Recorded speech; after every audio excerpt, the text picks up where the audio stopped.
When we look back at the most advanced societies in human history, the Indus Valley Civilization commands the room. 5,000 years ago, they were building vast, meticulously planned metropolises, while most of the world was still living in scattered settlements. But recently, a specific narrative has been gaining aggressive traction online. Across social media and political forums, there is a vocal claim that modern-day Pakistan is the true, exclusive descendant of this massive ancient empire. The entire argument rests on a simple geographical coincidence. Because the very first major cities we dug out of the ground, Harappa and Mohenjo-Daro, happened to sit inside Pakistan's current borders, the state claims the legacy as its own. Which raises an obvious question. Does finding ancient ruins on your modern territory automatically make you the heir to that culture? Or is this just a convenient political fiction? In 1947, the British partitioned the Indian subcontinent. But while politicians can draw lines on a map to divide land, they cannot slice through thousands of years of shared history. To see who really inherited the Indus Valley, we are going to look past the political rhetoric and test this claim against three hard metrics: geographical data, genetic science, and living cultural anthropology. If the data supports Pakistan, then India has seriously misjudged its own origins. But if it doesn't, we are looking at a massive, state-sponsored attempt at historical theft. Harappa and Mohenjo-Daro provided the first glimpses into this world, but 70 years of post-independence archaeology have significantly expanded the boundaries of what we know. If you look at this mapping of post-independence excavations, you'll see archaeologists have been incredibly busy. We have now uncovered more than 2,000 distinct Indus Valley sites, spreading far eastward and southward across the region. Looking at the full distribution, a clear geographic reality emerges. Roughly 60 to 70% of all known Indus Valley settlements are located entirely within the modern borders of India. This includes Rakhigarhi in Haryana. Scientists now recognize this sprawling site as the largest known city of the civilization, dwarfing the original discoveries.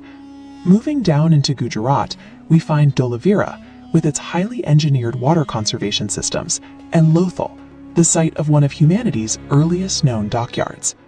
Attempting to claim exclusive heritage based purely on the location of a few cities ignores where the bulk of the civilization's footprint physically resides. But dirt and bricks only tell us where they lived. To find out who they were, we have to look at biology.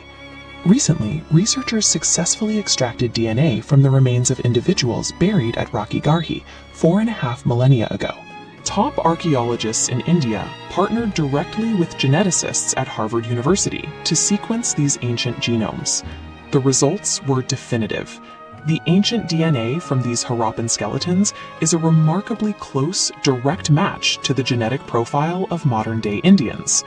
While modern residents of the Indus region trace their identity through the migrations and cultural shifts of the last millennium, their state narrative often looks towards Arabia or Central Asia for its origins, rather than the land of their own ancestors. The people of the Indus Valley didn't vanish, and they didn't migrate away. They evolved in place.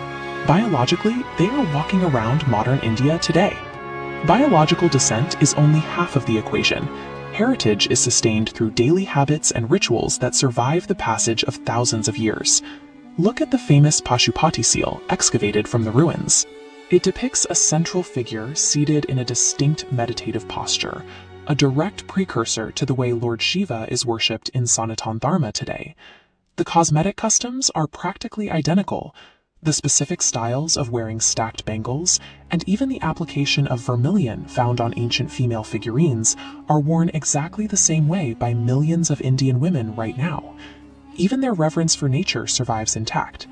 The Indus Valley people worshipped the peepal tree, a practice you can still see happening on an active daily basis across India.